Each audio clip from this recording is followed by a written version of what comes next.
We continue to interview leaders in international education who exhibit clear character strengths, talents, and skills. As we finished our interview with Kevin Simpson, I thought, boy howdy, Kevin is exercising so many character strengths. I narrowed them down to 3. See if you agree with me once you listen to the show. First off, Kevin is a creator. From the Association of International Educators and Leaders of Color, AIELOC, also known as AIELOC, to his KDSL Global company and the Resourceya website, Kevin creates and brings people together. This gets to his second character strength of teamwork, which you will quickly pick up on in the episode as Kevin shares name after name of leaders in the AIELOC network. You will also hear me note my appreciation for Kevin's enthusiasm and zest, character strength number 3, at the end of the interview. Kevin is a native of Flint, Michigan. He owns and operates, yes, KDSL Global, an international education consulting company launched in 2016 in the U.S. and the United Arab Emirates. He and his team have served thousands of schools, educators, and leaders worldwide in over 60 countries. Our guiding question was, how are you and your team working to fulfill the mission of AIELOC? Here are a few of the topics covered in this episode: the origin story and mission for AIELOC, the power of networking, challenges and opportunities for AIELOC with so much growth, continually offering on-the-ground support around the world, mentoring, supporting DEIJ using many tools, the importance of growing self-understanding. This episode was recorded on March 21st, 2024. We now give you a man of solid character strengths, the creative, collaborative, and enthusiastic Kevin Simpson. Hi there, Kevin. Welcome to Educators Going Global. And tell us, where in the world are you? Thanks, Audrey and David. Good to be here with you all. I always say that's a fun question because, it depends on what week. So at this point, so this week, as of now, so earlier in the week, I was in California. I was in, where did I travel to? I was in the state of Washington. And right now, as of today, actually for today only, I am in the state of Michigan. So it's always a fun question. But if you asked me a week and 2 weeks ago, I was in Mexico City. Wow. Awesome. Yeah, that's one of the things we love about this lifestyle is, remember that whole joke about what day is it? Where am I? Yeah. If it's Tuesday, it must be France. I love it. So with that said, I'm imagining you have an interesting going global story to share with us. Please take it away. I do. One of the top stories that stands out, just in chatting with David a few ago, was that getting started in the international school world, and it was. I'm like thinking about 24 years ago. I was in graduate school at Michigan State University, and in one of our curriculum courses, there's a young man who I remember overhearing saying, "Oh, I'm finishing this summer, and when I'm done, I'm going back to London." And that was the seed, that was the statement, that was the message, that was the aha, like, wait a minute, where's he? He's going where after he finishes this? And the other piece about that young man was he looked like me. So I'm sitting here and I'm like, we've been interacting summer class, last couple weeks, small talk, chit chat, but I'm like, wait a minute, London. And so there, a few of us heard and we're like, can we have lunch? And that, let's talk. Let's have lunch. Let's talk. And that lunch led to me learning about opportunities to teach and lead in international schools around the world. I would then go on to, apply with, back then it was Council International Schools where they had a recruitment arm back then. So I, put in my resume and information, and it wouldn't happen till a few years later, because again, it was still like, trying to figure out, did I want to do it? That at this point now, almost 19 years ago, I would go to Vientiane, Laos for I my love it. first international school teaching position as a grade 5 teacher, and then to become the curriculum coordinator at the school. So again, just fascinating what you can hear others say. And as a result of just that message and follow through, where you could end up in the world. Not London. Exactly. Which I actually be going to soon. So I'm going at the end of April with my mom for her 75th birthday / Mother's Day, an early gift. Taking it there. Oh, that's awesome. Yeah. Awesome. It sounds like quite a few stories that we hear where people are like, Europe, I could go live somewhere in Europe, and then they get into it and discover that actually there's a whole world out there and it doesn't have to be Europe. And Yeah. wonderful. Thank you for Yeah. sharing that. Definitely. Thank you. Thanks for asking. So I'm not headed to Laos tomorrow. I'm headed to Phnom Penh. So in the neighborhood. Yep. And hopefully I'll get back there at some point in the near future. Let's jump into our guiding question. So I'm going to offer, and then we're going to offer you some supporting questions to unpack it. So here's the question. How are you and your team working to fulfill the mission of AIELOC? So before I ask the next question, would you unpack your acronym for your organization? Let's do that first. Definitely. Great question. And we're talking about this too, because, there's some letters, and it's interesting. I was talking about alphabet soup recently with, when you look at a lot of the international schools, it's like, what do we call things? And I'm like, we just call it work. Let's get to work. Let's make sure that we're centering our scholars, their families, our communities that we're serving in. So when we take the AIELOC, or AIELOC for short, it stands for the Association of International Educators and Leaders of Color. So that's the long and the short. So AIELOC, or the Association of International Educators and Leaders of Color. All right. Well, thanks for that explanation. I really enjoyed going through your site as I was putting the questions together. So informative. And you'll see by the questions we're going to ask that they really connect very much back to the organization. All right. So let's do a supporting question. Please share about the organization's origins and original mission, especially its focus on unmet needs in international education.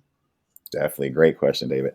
We'll start with the mission. So the mission at AIELOC is amplifying the work of international educators and leaders of color. Our big three that we hone in on, and going back to the work and going back to that guiding question, even with the supporting questions, are advocacy, learning, and research.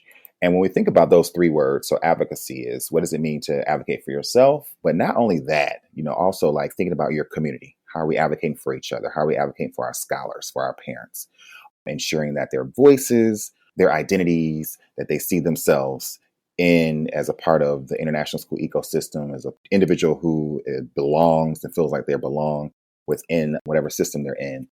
Learning, big thing. I always say, I went to Michigan State University, and one thing that they sort of drilled into us, you heard this often, was being a lifelong learner, and what that meant. And that, ever present should be books. It should be professional learning, should be thinking about your learning, but not only your learning again, but the learning of others. So how are you engaging in collaborative spaces with your colleagues? And then finally, research is thinking about, we have a lot of members who are in doctoral programs, whether it's EDD, PhD, who are researching tons of topics within the scope of international education, topics around gender and topics around race, identity that haven't been touched upon, who are looking for sources, and they're like, I'm the first one. This topic hasn't been, explored. And so those are our big three in terms of mission and focus.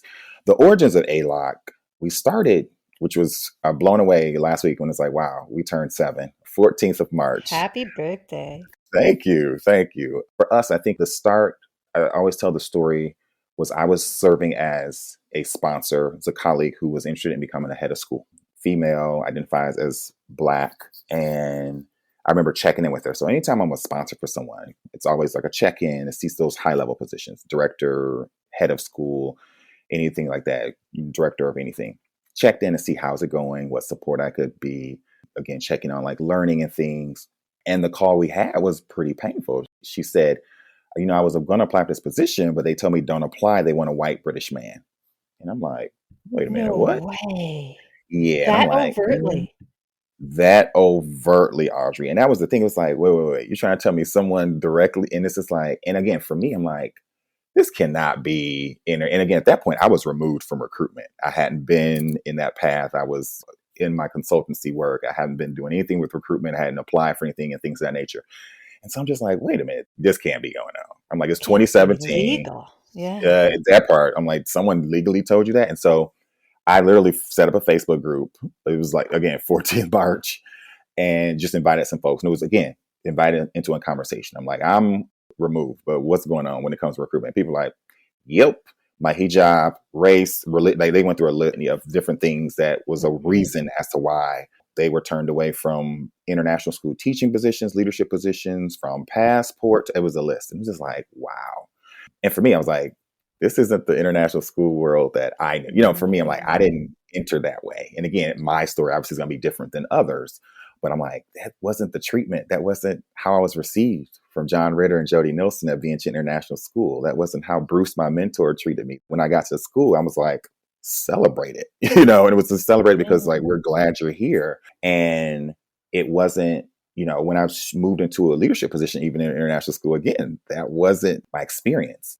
And so for us, it was whoa, this can't be us. This is, and I'm like, I have a love for this. I've been in it almost 20 years and I'm just like, this can't be us. And for me, I'm like, something has to be done, and so it literally went from a Facebook group into inviting some others who I knew who had been in international schools and are still doing work globally, which we all are, all four of us, Gita, Reem, and Marla and myself. But most have expatriated back. But like I said, we're still doing work overseas, either virtually or face to face. Marla's in Paraguay right now at AMISA. Gita is somewhere in the world. She's always somewhere. So I was like, where in the world is Gita?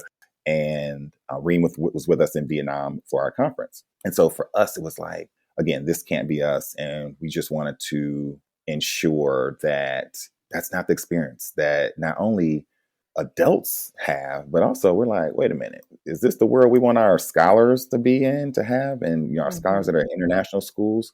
So I remember being most recently in Hanoi, Vietnam for our first in-person conference at the end of January. And I was in the early years section. And I remember someone said, similar question around why do this work? And I'm like, look around. I was like 3, 4, 5-year-olds, free as can be, on bicycles, swings, run around, playing tag, everything. And they're from all over the world. I'm like, this is the reason right here. We want to make sure that their world is not like the world right now. There's no way. They should not be having to justify or feeling bad because of an identity marker. So that's really the reason and the push, that in addition to a lot of scholars and students and alumni who we've talked to over the years in terms, again, of their experiences in international schools, that for some, they said nothing. They just felt like I shouldn't say anything. So that's the big push for us. And we felt like that wasn't being addressed. There's a lot of topics that weren't being touched. And even the times when was the quote unquote, that's in America. And it's all of us now. We all stare like, so this is not all of our work. These ideas and these issues don't, because we're like, this recruitment issue didn't happen in America. Like this happened overseas, right. And it's like, this is one of a lot. I don't go through and list weekly and monthly what we get. And when I say get, I'm talking about screenshots. So it's not like people are making stuff, but we get evidence. Like this stuff is like, this was the interaction I had at this place with this individual at this site. So it's like, yeah. And again, we got stuff last week. So it's not going away. Let's just say that, which tells us that it's a huge need. And for us at AIELOC, we say it's going to take all of us. This is not just an AIELOC thing. And that's why we constantly are connecting with organizations. Yesterday, I was talking with Association of International School Heads. It's Jeff Paulson, who's the head of that. We talked to AIE. So again, all the different international organizations, a lot of different associations that are right around the world that we know that it's work that we all need to engage in. Good for you. I've heard of educators, I've spoken to friends who have talked about microaggressions. And as far as the hiring practice, it was they were interested in me and then we got on a Zoom. And all of a sudden the tone changed completely. And so it was clearly, at Mhm. least in this person's mind, it was the race thing, and yet it was so much more subtle. Have never heard one that was that overt. That just blows my mind, and I think it's awesome that it propelled you to do something productive and proactive and positive about it. So good on you, because not everybody would react that way. A lot of people would Yeah. just get in their little corner and start complaining about Yeah. this is so unfair. So well done having Yeah. a positive thrust afterwards. Thank you. Nice. Yeah. And that was our thing too. It's just like, and a lot of people will say, we notice there's a lot of women leading and voices. That's intentional. It was a lot of women who were having that issue. It was, again, my hijab, my religion. It was, again, we looked at patterns, whose voices are not being centered or whose voices are having these experiences. And so we try to be very intentional around leadership so people see, yep, this is possible. Can't say this, it can't be done. Literally. Yeah. Yeah, good for you. So as you've grown since the Facebook group, what have been some of the struggles and opportunities your team's worked with over the years? Yeah, definitely. Woo, let's go with the opportunities first. Lots of opportunities, Audrey and David. One, Dr. Nadine Richards and I, we were sitting in on several conversations around the leadership pathway, or some would say pipeline. And it was like, after call number 5, 6, 7, we're hearing like, we can't find, leaders who identify as, of the global majority, who might identify as a person of color, a person, multiracial, this, that, and other. So we're like, okay, if we're not finding it, not seeing it, or people are saying people aren't applying, we need to start it. So we're in our cohort 3 of our Aspiring Leaders of Color program. And this is the largest one. We went from, I think, 7 people to 12 to 15 this year. And these are all individuals who are Nice. interested in some capacity they want to do leadership. So it might be become a team leader, director of curriculum, a principal, assistant principal. We pair them with either, I like how Madeline Masita Hides calls it, an elder. So someone who might be retired from the international school world, who was a former leader. They serve as a mentor to this now, we call it now generation versus next generation. This now generation of folks who will be our future leaders. And so that's been a joy, again, just to see folks and to see folks move into leadership positions, quickly within a couple of years. We have a head of SEN in Africa. We have a assistant head in Houston, Texas at an international school. So folks are moving. We have someone who wants to become a coach. She's a coach in Asia. And so to see that progression and that support's coming from a wide range of organizations too, from Council of International Schools to International School Services to AAIE, ECIS, again, other groups and orgs that are rallying behind that work, which has been great. Another opportunity has been our community visioning, which we love to do. We used to do it monthly. Sometimes we don't, just depending on activities. I always say, like, our calendar is run by our community. We literally message out to leaders and sort of ask what they would like to see during the month. And then they form and shape, and we ask, how can we be of support? So that's one love that we have. So it might be a month with like 10 things, it might be a month with like 15. Just depends on the community and what they want to see and what they want to discuss and talk about. But our community visioning, we usually hold it on the 3rd Saturdays of the month.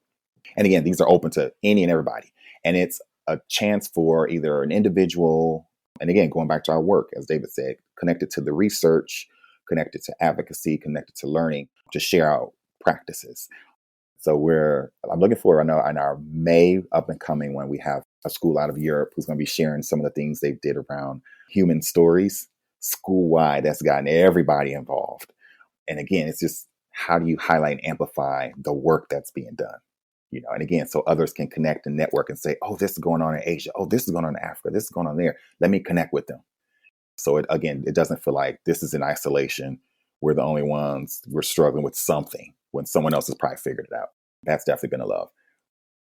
Another one has been, again, thinking about pathway. And we hear so often now that, the shortages in teachers and things of that nature. So we're focused now, one of the 3 focuses post-conference has been the aspiring teachers. Our thing was like, how do we make more folks who are in colleges of education or alternative certification programs aware of international opportunities? So that's a sort of a piece that we're going to start to do a little bit more with, and looking around the world at different colleges of education, looking at different programs and connecting with them. So those have been some of the just opportunities that we've embraced and been working on. And that's the short list. So on the on the struggle side, obviously, I think with growth, comes that, for us, it's going back to the programming. With growth comes, numbers, and with growth comes change. And again, for us, it's like we want to, leave it open and make sure the community leads it. But then there are times when people feel like, oh, should we standardize things and things of that nature? Because it's like you want it organic. Because this, like I said, this wasn't planned. Setting up that Facebook group wasn't planned.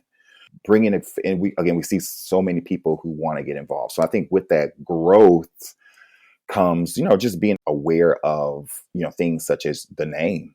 And at times we had an incident. I'll be honest, we had an incident where someone sort of took the name and organization and sort of painted this picture of who we weren't. And I'm not going to play. I'm very protective because I know the time that our volunteers, because we're a volunteer organization, as some of these organizations are, we volunteer, how much time folks put in. And so it's just that whole mindful of being, going back to the mission and making sure that the name and the work we do is actually preserved. Because I think at times there's this perception of, they're only doing this, we've been called radical. And it's like, we want change. So if radical means, I want to make sure that all of our scholars in this ecosystem don't have to sit here and fight because of an identity marker that they're born with. Call us radical. If we're radical because calling out discrimination and racism at times and sexism in our ecosystem is an issue, call us radical. So again, I think it's that perception.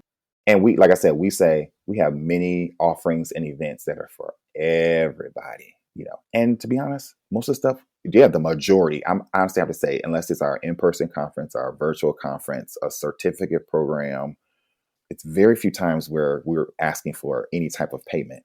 So the learning that we're offering is for free. It's for the ecosystem. Wow. And it literally is like our gift back. Like we want to see change, but not just us. There's a group of people from all over the world who want to see change. Yeah. That's amazing. All volunteer and mostly free. Good on you. Fantastic.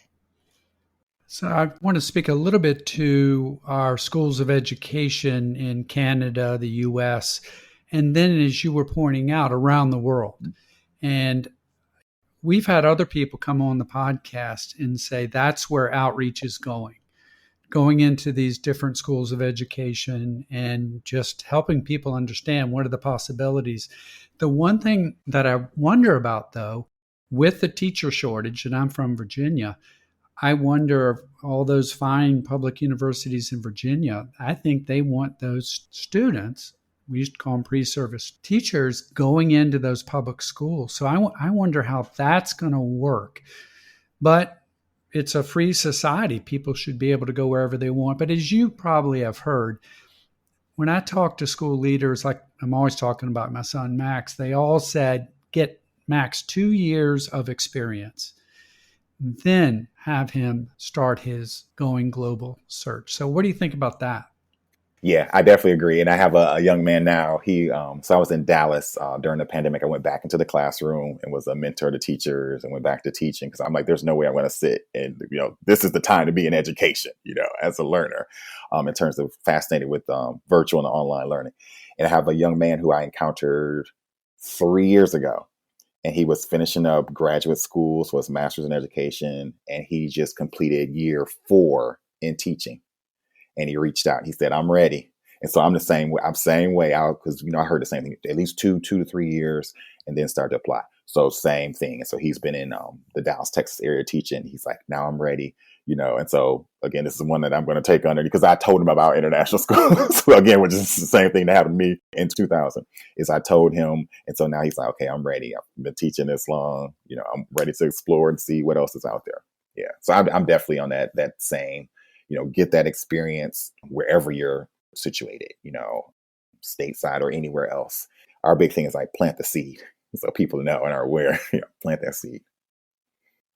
And let's hope that different organizations continue to work with their home country schools of education and get the word into these schools. Yeah.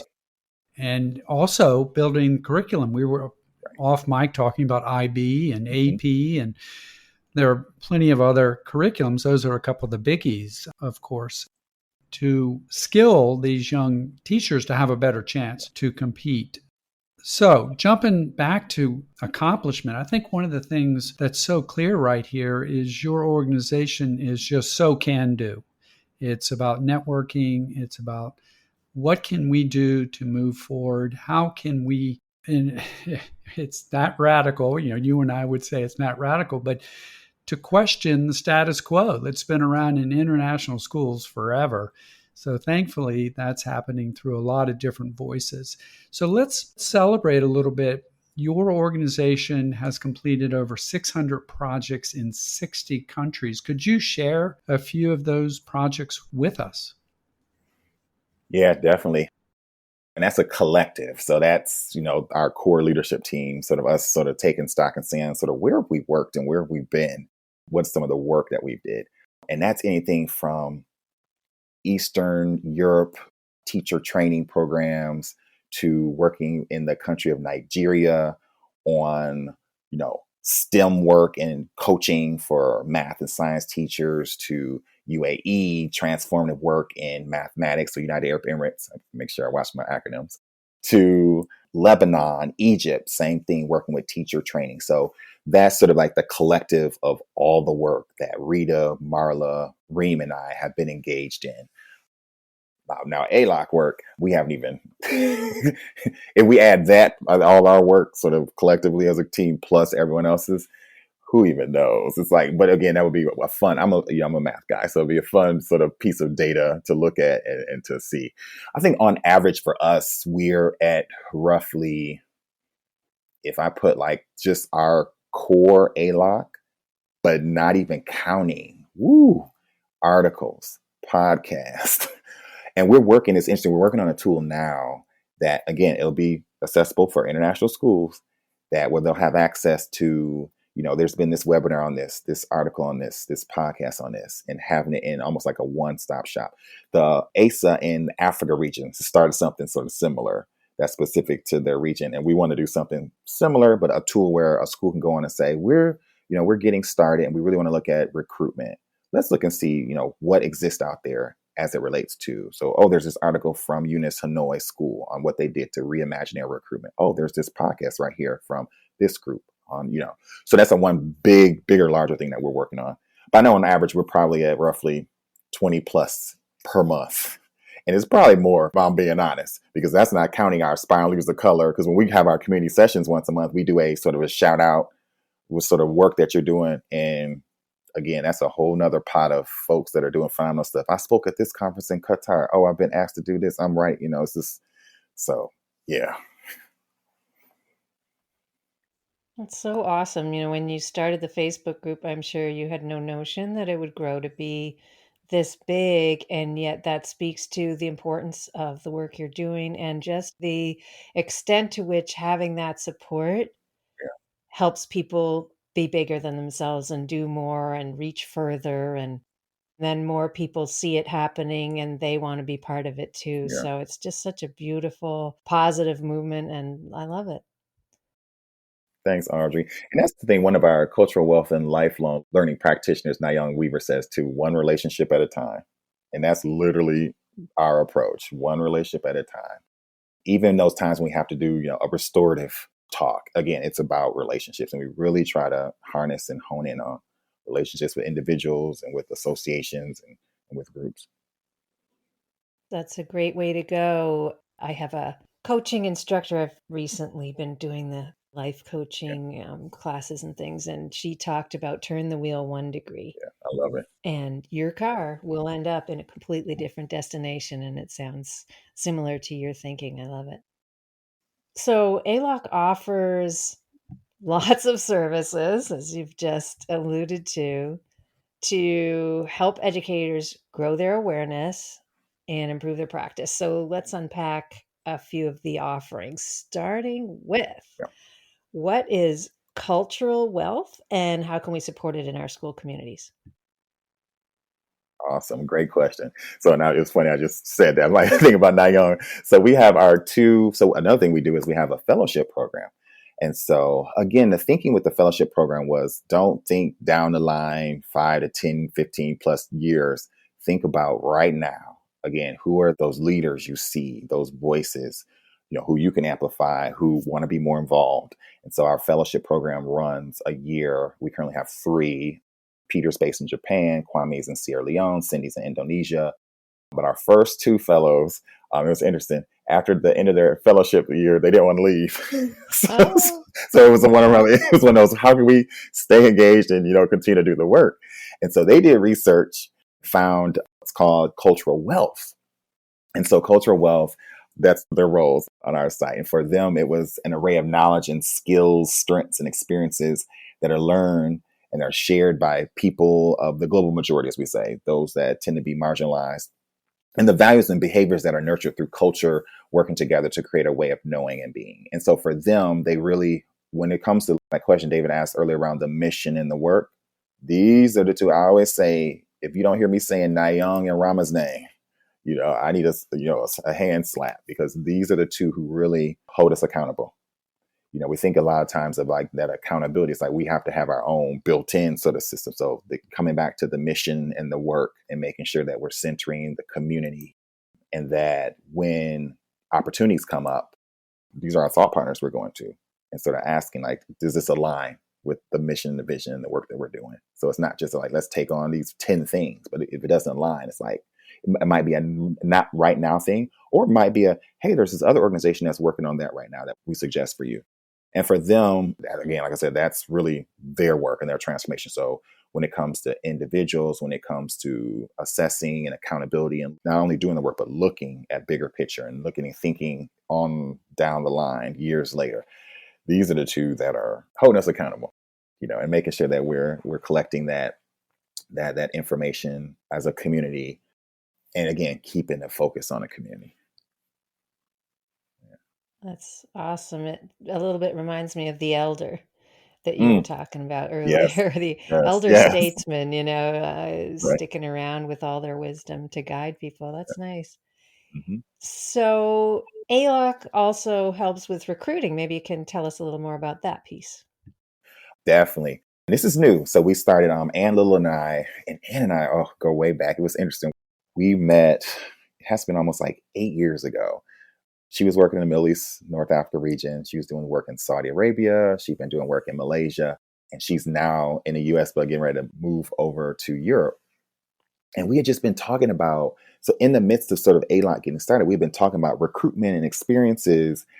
And Ann was getting a little bit, older. And we know at times in this ecosystem, it could become this, here's the age, or the country has said, we won't approve a visa at a certain age. And so this whole idea of, again, ageism, which happens, and you see people who is a real thing, and we've encountered, and we've had people say, I want to, I was just told this, and out of that, we just, her and I would have these conversations about recruitment and what would recruitment be like? What could it be like? And so when building the AIELOC component, because we had some of our schools saying, hey, it'd be good if we start to do our own internal recruitment, meaning our recruitment focuses on our AIELOC school members. So school members can post leadership positions, they can post some teaching positions, and it's within. And our build out for this was really, what are some pieces that need to be in place that aren't in place? So we said, okay, we shouldn't charge people because that's an access issue. If you can't pay for it, how are you going to access it? So it's free for folks to, and anyone can go on and apply. Also, we had focus groups. We had 3 different focus groups with members from AIELOC, again, based on their recruitment experiences, what they would like to see in a recruitment platform. And that pretty much informed what we did. It was like, I don't want a secret reference. We want to do away with some of these things. We want something that's just easy. I don't want to be on a recruitment site for like hours and trying to figure out stuff and, things don't work. And I thought I uploaded it and, like all the quirks that happen at times. So we just wanted something that was straightforward, gathering information, making sure that we're doing follow-up and recruitment, office hours, that people get posts based on exactly what they're looking for. So if it's like, I'm looking, like when we were talking about earlier, Dave, I'm looking in Asia, that you get things that are specific to Asia. If you're looking for leadership, you get specific things to leadership. And so again, we're new. And again, our focus is very niche and targeted because it's really just for our AIELOC member schools. We got folks that reach out, hey, I want to advertise. And we're like, hold on, For us, we're going to focus on our schools. We know there's tens of thousands of schools out here. And for us to try to cipher and figure out how those schools operate, we're like, we know how our member schools operate, and we know the expectations we hold for them. And so, that piece we can have our way with, but we definitely didn't want to take on all the different schools and their needs. So that's been fun to build, like I said, with the members, but also, again, something that it's not fixed. It's like, it's new. And so it's that design and that being able to come back and say, okay, let's edit, let's change that. Someone said they gave us this feedback. Let's make it happen and go in with the group we're working with and make those changes. So yeah, that's been exciting. Yeah, well, there's no way you could possibly consider taking on every school because, that's one thing that Dave and I have been learning as we work on this podcast is there are many, many, many thousands and more all the time. And it's just not, there's no way anybody could keep up. So the other piece that you've alluded to is your mentoring program. Maybe tell us a bit more about that. Yes. Again, Dr. Nadine Richards and I, the vision was to create pathways for folks of the global majority to engage with a mentor over the course of a year. And again, another thing, they do it for a year and then, they want to come back, which is great. So we've had folks who say, hey, I can serve as a mentor. I'm now shifted into this position. Or, hey, I can come back and be a guest speaker, which is something that we love to see and hear. So we're in cohort 3, which has our largest so far, 15 individuals all over the world. And so each mentee is paired with a mentor, which is someone, we try to pair them as much as possible geographically. So if you're in Africa, someone else in Africa, you're in Asia, someone else in Asia, as well as based on what it is you see yourself doing or you want to aspire to. So I'm interested in becoming an assistant principal. We try to pair you with assistant principal, again, as much as possible. And so those folks meet monthly, check in on progress. They usually make a plan in terms of like a mentoring plan around learning. They do a stretch assignment. So it's expected that they're engaging in something that they want to learn more about, get smarter about. So I don't know a lot about governance. I don't know a lot about budgeting and finance, whatever it is. Or I'm in early years. I don't know a lot about what goes on in secondary. So picking an area that they want to hone in and focus on. And then Nadine and I host monthly community sessions. And that's where we have current and former leaders come in on a wide range of topics, from child safeguarding to curriculum to budgeting to equity. I mean, topics that you would see in some international school leadership programs and some that you won't, because again, our thing is like, how are we laying the foundation for this now generation of leaders? And then we close out at the end of the year, which is the first part of June, with our final session, which is where they're organized into groups. They can invite anyone they want from the ecosystem. So it might be family members, folks from their school, their team members, to share about their capstone project. And that capstone project could be an extension of their stretch assignment, or it could be something else that they identified within their school that they really want to hone in and focus on. And that could be the classroom as a grade level team. It could be like, I collaborate with the librarian. I see that the senior leadership team is working on this with accreditation, so I took this on, and it's through the lens of DEIJB. That's fantastic. And we interviewed with Nadine a few months ago, and I hadn't realized the extent to which she's involved with your association, but monthly, that's fantastic. Yeah. Good for both of you. So how about research? Let's talk a bit more about that. Yes. Dr. Tanisha Day Taylor, to Dr. Dale Taylor, make sure I get all these names, Dion Lashley, Josh, these 4 are like stellar. When I say they came and just talked about wanting to do more, all either are in, so Dr. Taylor just finished her doctoral last year, and some are in the process of finishing up research stage, but want to do more and lay the foundation. So they have some big dreams, which we're excited about.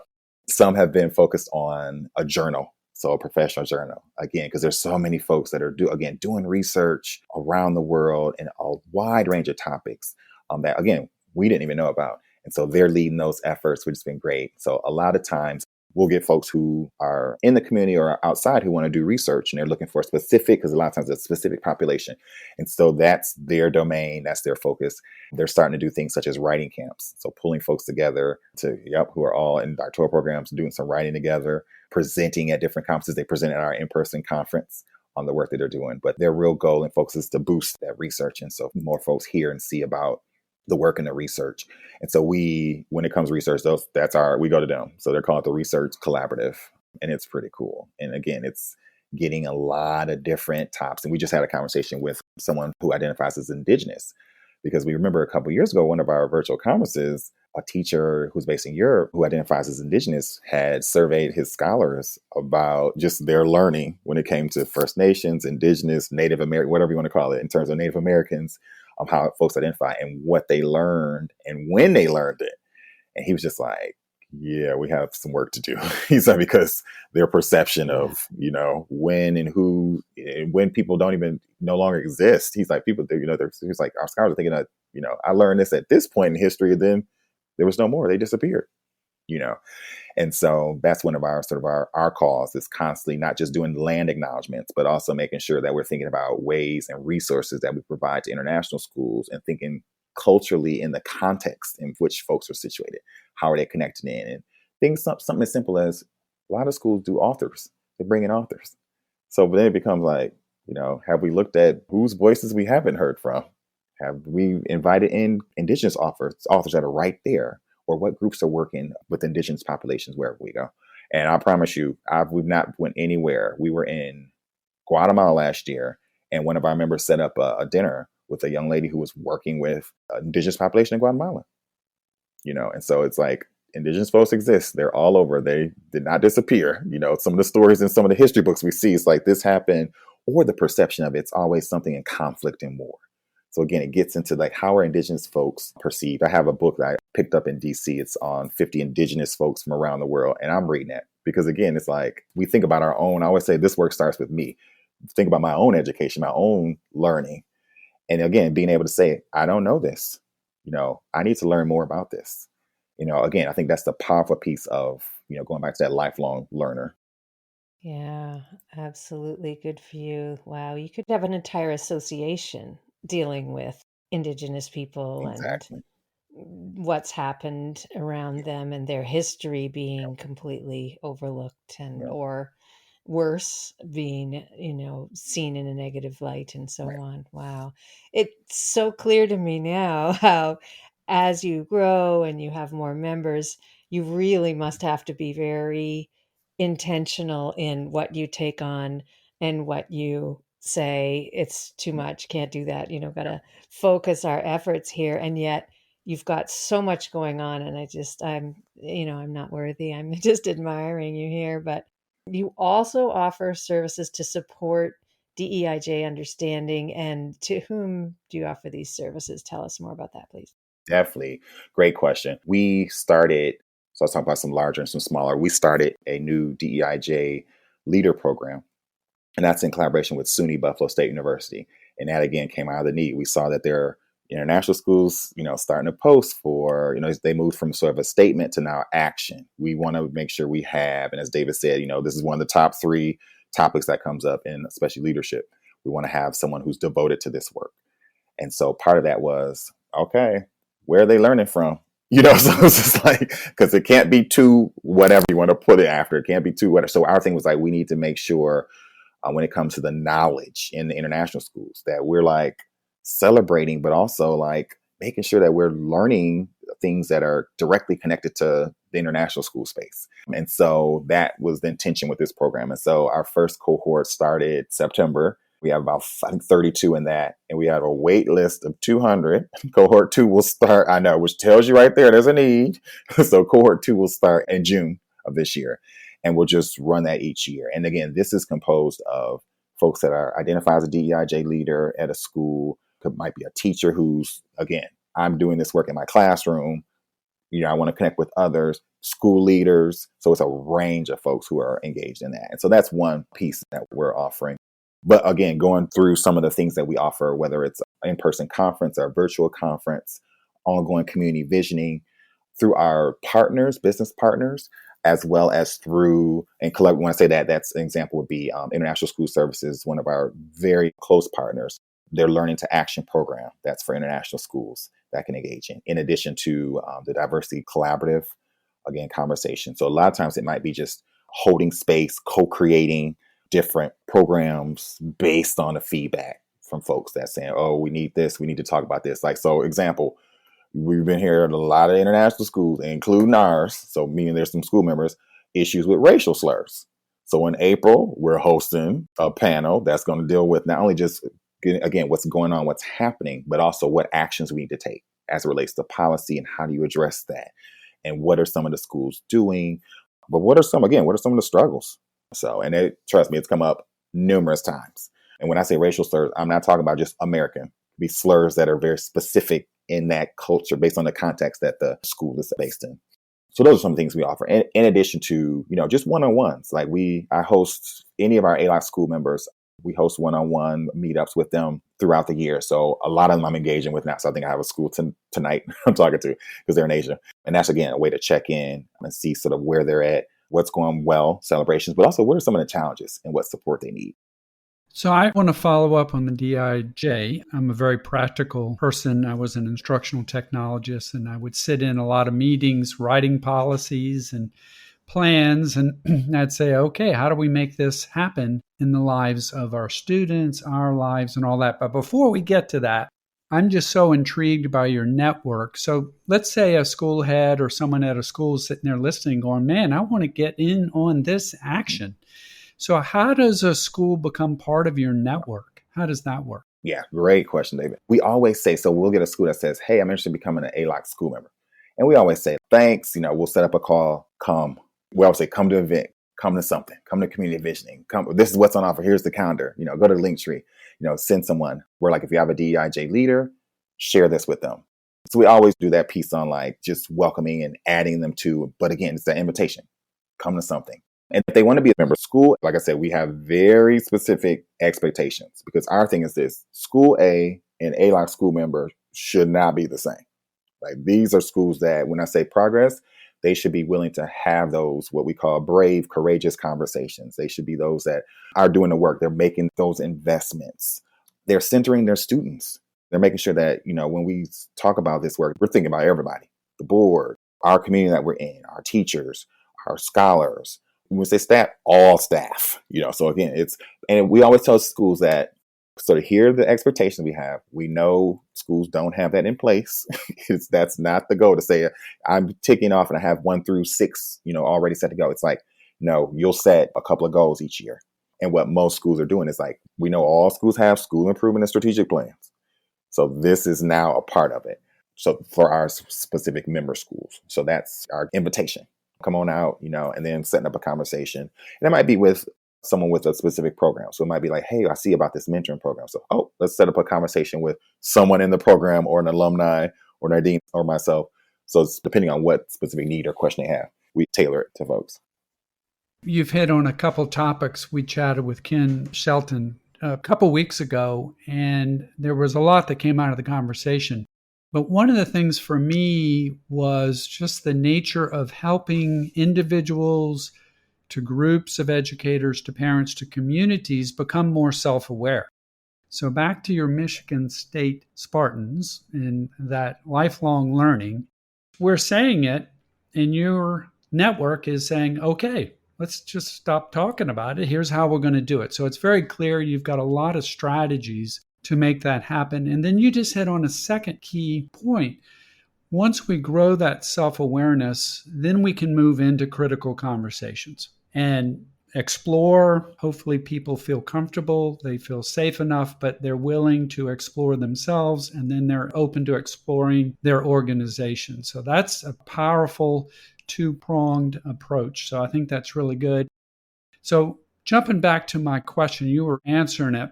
So if you could walk onto a campus that has moved forward from policies, from DEIJ policies to implementation to the program is living within the school, within the classrooms, the meeting rooms, the curriculum, the PTA, whatever aspects of that community are, what would be some things we would see and experience on that campus if they were living their DEIJ program?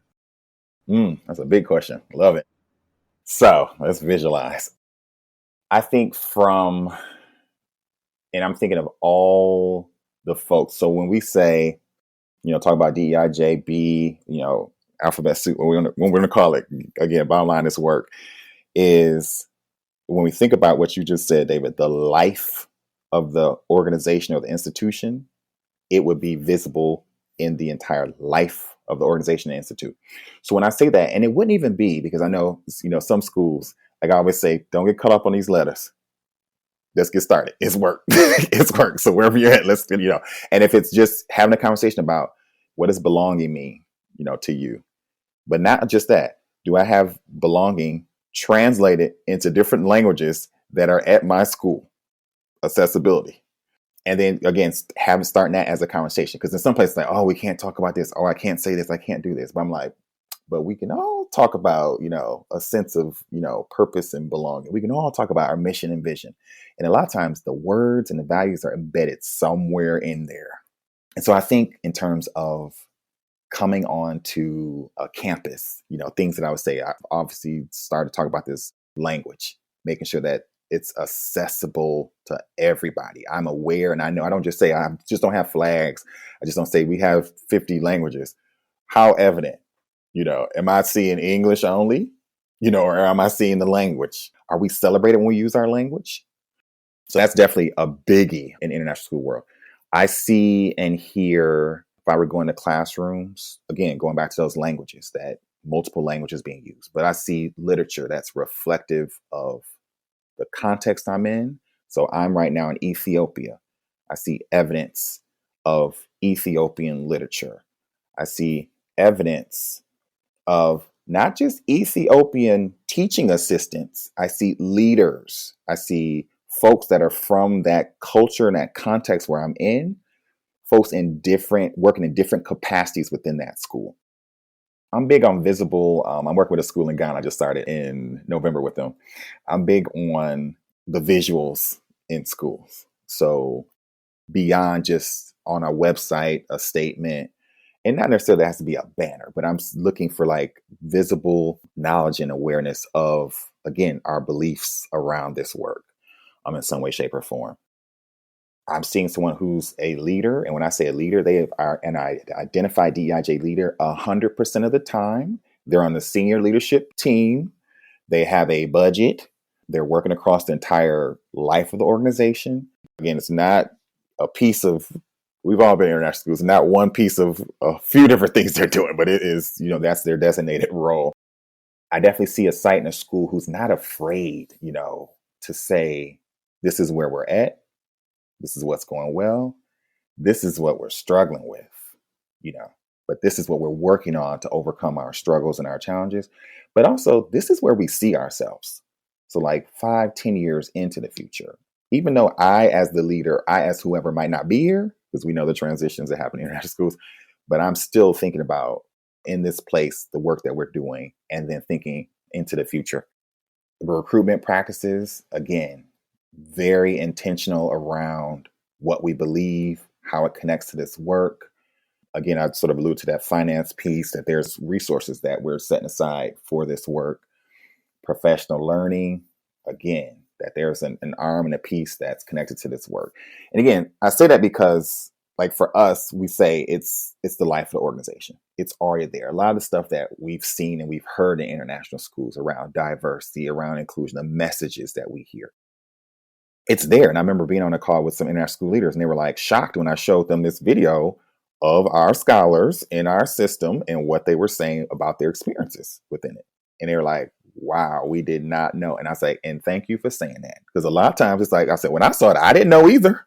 I'm thinking the same thing, like, flags, language, International Day, we're all celebrating. It's like, but there were hidden curriculum messages around, like, okay, the literature that we centered only focused on, a certain population, only focused on, it came from the West. It was, male centered.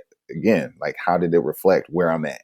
I remember a scholar saying, I lived in Kenya and I didn't learn too much about, the country I was in, So again, thinking about the entire life of the school and being a part of the life, because it is, if I'm in a place and I don't feel like I'm seen and heard and valued and affirmed, am I going to stay there?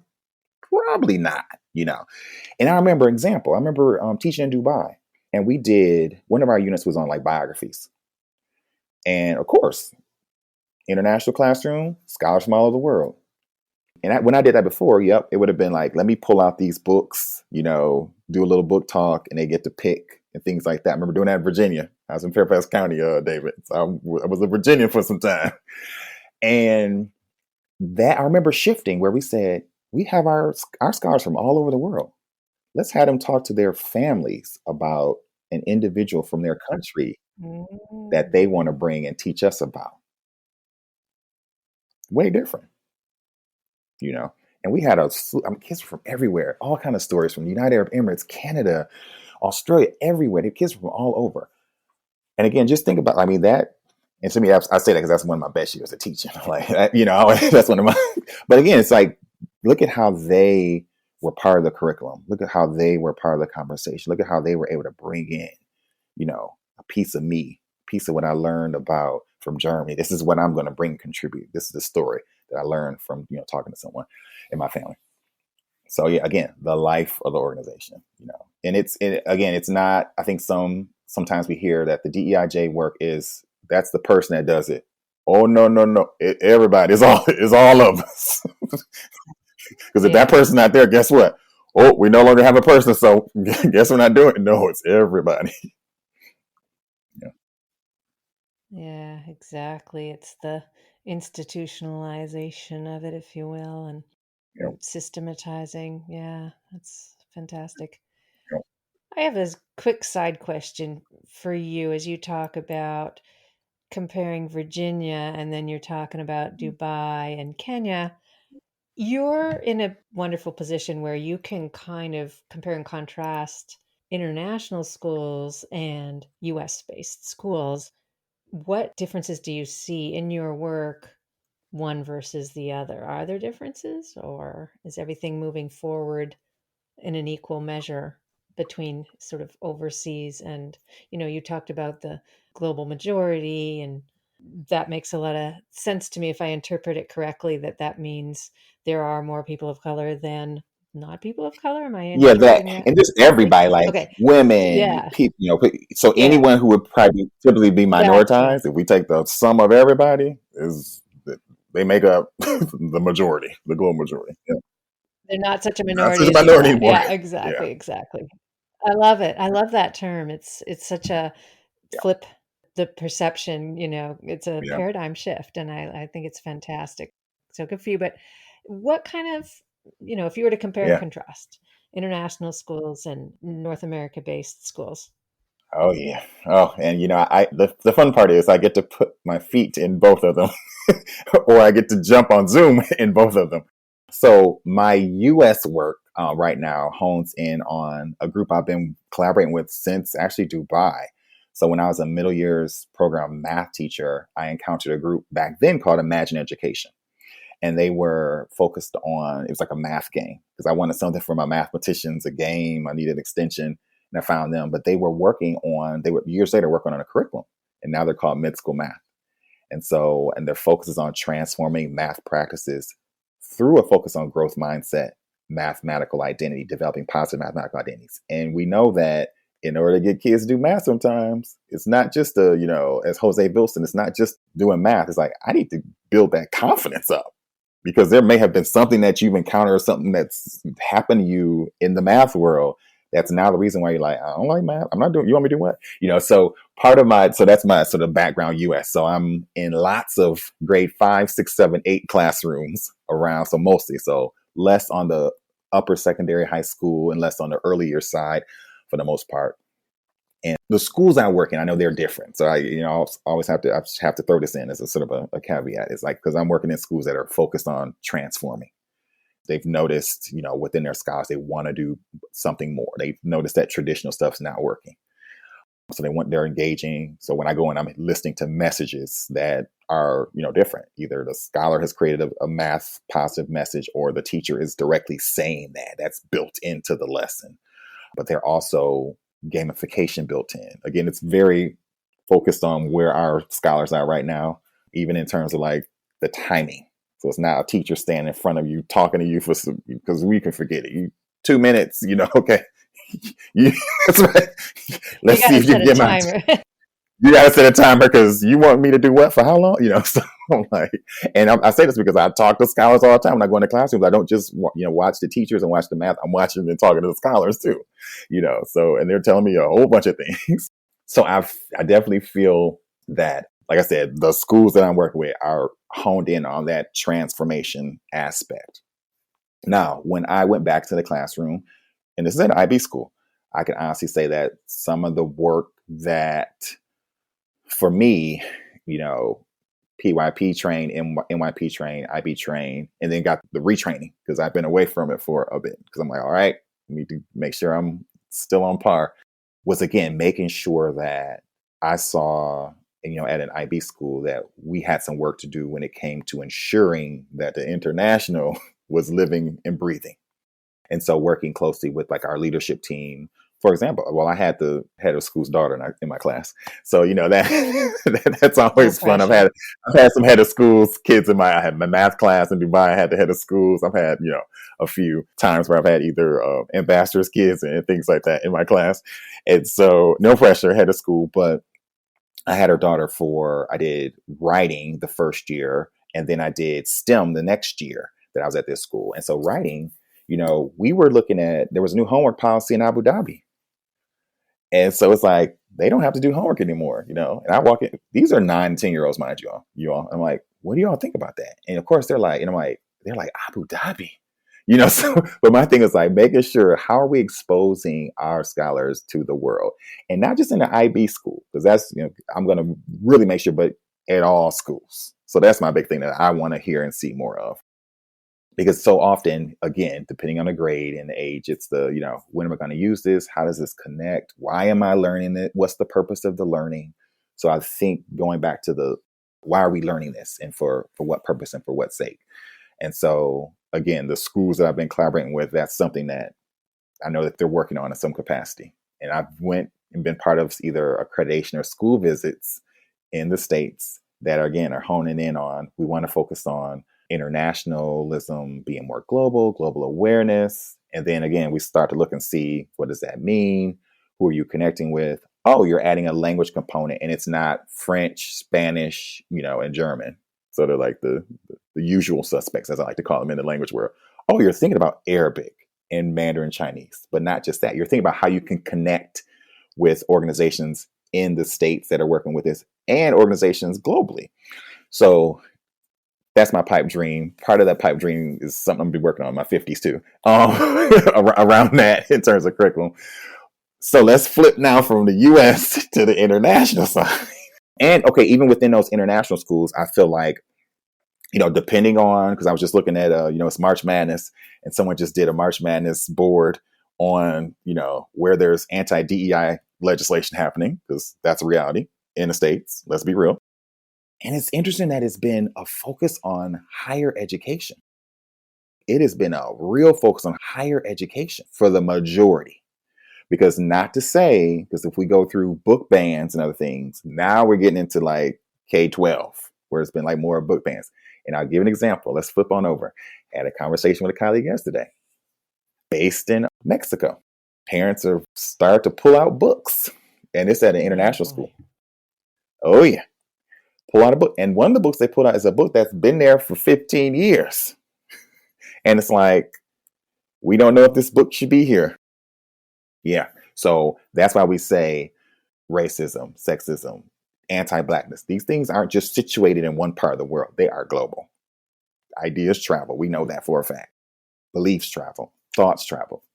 And so that was one of, not just, that's one, there's others. Because, we've had this is happening in America. So should we, and again, our team will all look and say, yeah, what?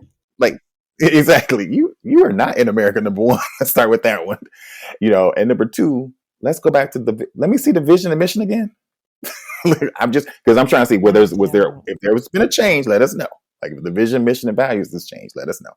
And again, that's why I say the life of the organization. So it can't be we're going to tell our parents later about, no.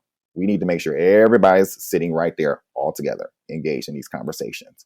And as hard as they can be at times when we look at data, because we've had librarians looking at data like, ooh, noticing patterns about who's not represented in some of the books we have. Okay, acknowledge. I say my 4 A's: acknowledge, awareness, action, advocacy. So it's like, now what are you going to do about it? That's fantastic. So my takeaway from that is that it sounds as though there are issues and concerns in the US and internationally, and there are movements towards improvement in the US and internationally. So it's a pretty similar looking picture. Yeah. Thank you for that. Definitely. Pivoting back, one of your big initiatives is the International School Anti-Discrimination Task Force, or ISADTF, because you're an acronym guy. But please tell us a bit more about this effort and your plans for the future. Definitely. We see this, and I think a lot of this came out from, again, listening to the scholars, thinking about safeguarding, because we think about safeguarding and how that all transpired and happened. And so now it's like, okay, we're sitting here listening to these scholars who are sharing their experiences and what's happening to them. And not just what's happening to them, what's happened to them and where they are now. And again, for a lot of international schools, it's like, we didn't know. Or there were some cases of we did know and we did nothing. Let me be honest. There's a combination of this. So then it becomes, all right, adults, our scholars have spoken, our alumni have spoken. They have said that these are things that they've encountered that are happening. What are we going to do? And so for us, it needs to be at that same level. If it's not going to be child safeguarding, now needs to shift over and make sure we include the following, then it's like, we need to make sure that we have a designated team, a collective that's going to really be focused and hone in on this and spotlight and amplify it. And for us, we knew it's not a short-term thing. This is going to be, if we want to make sure that when we say ALL, it's like that's everybody. We know that's huge, because we know, again, there's tens of thousands of international schools that are out there. And again, and our thing is like all international schools, when we say that they're equitable, they're safe, they're environments that are welcoming, that are diverse, that where folks feel like they belong, we knew that's a tall order. And so it's a collective of 4 organizations. So it is ECIS, it is AIELOC, so one of the oldest international schools in the world. It is IB, and is AIELOC. And again, for us, we started with looking and thinking about what are some of the major areas where we've heard, whether there have been the patterns, things that have been talked about. And so this is sort of how the forming of the committees went. And so one's on governance, one's on recruitment, one's on accreditation, one's on curriculum or humanizing pedagogy, leadership, and probably the most important, student agency, student voice. And so we have teams, and these folks are from everywhere. Again, volunteer, that are working, again, behind the scenes. And when we say working, it is making sure that whatever your committee is, governance, that anyone that's involved in that work around the world, we want to make sure that they know. And so again, growing that awareness, inviting them in, knowing that they are invited. We want to hear from them. We want feedback, because our thing is like working towards similar to safeguarding. Who are we, but who do we want to be? And again, going back to how this committee and this task force aligns so well and beautifully with the work that we've been doing, at AIELOC. So yeah, it's a labor of love, but I enjoy it. I'm co-facilitating with Nunana Naomi. He's based in Europe, and we're focused on accreditation. And it's just been amazing to see the work that a lot of the organizations have already started and are doing, changing to standards, change the expectations, changing to make sure that even the teams that come to international schools are reflective globally. Nice. And seeing people who are like, we were at our first meeting in what was that now? Almost 2 years ago, 22 at AIELOC School. And groups are like, these are things we can do right now. You know what I mean? So again, it's just like, it's this right here. It's this, the actions. Like, this is, we don't have to wait. We don't have to, think about this. This can be done right now, so, and again, it's like I said, it's fascinating. It's definitely been, this movement, and again, this focus and hone in on relationships. And again, like I said, bringing back the community aspect, bringing back the students and the student and the scholar voice throughout. It's just amazing. I don't know how you keep track of it all. It must be a challenge, but I'm so impressed with your willingness to take on this variety of projects and to work with all these people. I'm also super impressed with the fact that you have so many volunteers and people stepping up and doing the work. And it's just such a wonderful movement, and the energy and the passion that you bring to it. It's fantastic. Thank you. And that was the word you've used it twice now, Audrey, movement, maybe three times.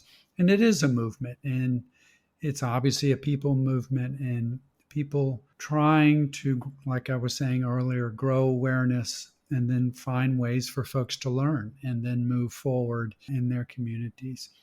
So as we wrap things up here, again, I'm impressed by the website. So going through your website, you have a blog, you have a newsletter, you have webinars for folks to connect with the work of AIELOC in the larger network. Are there any other resources on the site or social networking conduits that people can connect to? Definitely. Thanks, David. Like you say, I always say go to the site. So www.AIELOC.org. If folks are interested in coming to any of the offerings, the webinars, events, they just click on that. And at the very top, it'll take them to the link tree. And the link tree is always updated each month with links to register for anything that folks want to come and join us at. We're still on, I still call it Twitter, y'all. I'm like, yeah, I know it's called X. I'm still on Twitter. So Twitter, X, we're at Global KDSL. Our Facebook group does still operate as an affinity space, but we also share international teachers of color. That's open to everybody, but our affinity space is for folks that they identify as BIPOC, and that's just as Association of International Education Leaders of Color. And I think that's it. Other than that, it's our email. You can email us, ailoc2019@gmail.com. And we're in a few places other than that. And again, it's like I said, it's a community effort. So there's somebody somewhere, someone writing something, someone dreaming, again, thinking about what could be. And as I posted the other day in celebration of the 7 years, it's a collective, it's a community effort, and we're working towards what we know is possible. Well, it's fantastic. I'm so glad that we managed to connect with you and learn more about what you're doing. Any other topics you'd like to address before we close here? Good question. No, I always leave it with, it takes all of us. I think at times people might feel like, I remember encountering, who was it? It's one of our colleagues. We were at a conference last year in South America, and he's like, I was told I need to meet you. What did he say? He said, I was told I need to meet you. Someone said, you said I was, I said, wait, first of all, I don't even know you. So I said, who said, I said, what? I'm glad you started with that. I said, first of all, I don't know you. And I didn't say that. So again, messaging, communication, the larger you get, the more, it's that, my colleague was talking last week about that when you sit around in a circle and you pass that message to one person that passes to the next. And I'm like, but, like I said, for us, it's going to take everybody. It takes all of us. It's making sure that, again, how am I going back to what, David has said, my self-awareness, how self-aware am I? Then also when I'm in groups and in community, how aware am I of others? And again, if I'm in a state of I don't know, what am I doing to learn? What am I doing to learn? And I think, like I said, that's for me the thing that's kept me. We hear, attrition, we hear folks leaving our profession. I love our profession. I love education. People hear, it's is it a calling? And I was pre-law. Social justice focused, and education, working with this program at Michigan State Young Sprout program really shifted, the thinking and shifted the path, and I didn't expect that. And again, that path of meeting somebody I'm going to London, back to London. I mean, unexpected, and so I just feel like, for me, it's always just being grateful for that. And, there's that service aspect and component, that I find joy in, because a lot of people are like, why do you do what you do? It's like, because we can't, I think at times there's too many of us that sit, and I'll be honest, there were times where I heard things that were like, ew, that's cringe work. You're like, who just said that? Like, and I may not have said anything, I may not have did anything. And, 7 years ago, I just decided to do something, and again, unplanned, and to see that it wasn't just that situation. It really was something going on. And like, that's why I say it's going to take all of us. So it's not just the AIELOC does it's everybody, whether you're affiliated or not. Like, when are we doing it? And like we say, it's, I always come back to the 4 A's. Once I acknowledge, I'm like, okay, something needs to happen. Okay, this is where we are. Let's just, define it, but not stay there. Growing our awareness, our learning, what actions, what are we going to do? And then advocacy. Like, how are we, again, not just thinking about ourselves and our situation, but how are we thinking and connecting with others? How can we advocate for others? It's so action oriented. It's really a great focus. I love it. Mm-hmm. And keep us in mind when you make that app of places people can go to find out all the information, all aspects of international education, because we would love to be part of that. Yes, indeed. Yeah, definitely sharing that out. And and even with the group, because we've already been talking about, sort of, because we're behind the scenes working on it. Once we do it, again, making sure we're getting it out to everybody. So we're talking about, we'll do joint, conversations and things like that. Well, thank you so much for being with us. I'm really happy that we managed to find a time that would work for all of us. And it's incredible the work you're doing. And we extra appreciate that you were able to squeeze us in and take some time to chat with us. Thanks again. Very enlightening. Yeah, very enlightening. Thank you, Audrey. You and David, thank you for the platform. Yeah, and keep sharing that joy. You are a joyful human being, Kevin. Thank you. I appreciate that. Thank you all. Thank you for joining us today on Educators Going Global. You can find this podcast on Apple Podcasts, Spotify, YouTube Music, and all the other usual suspects.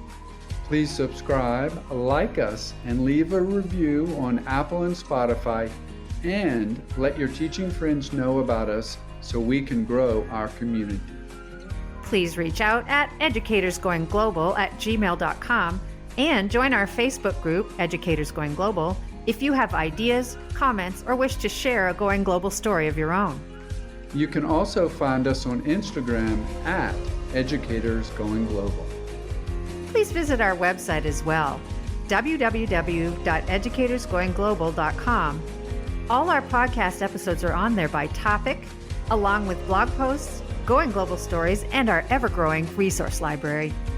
For now, this is Audrey and David, inviting you to travel, teach, and connect with us.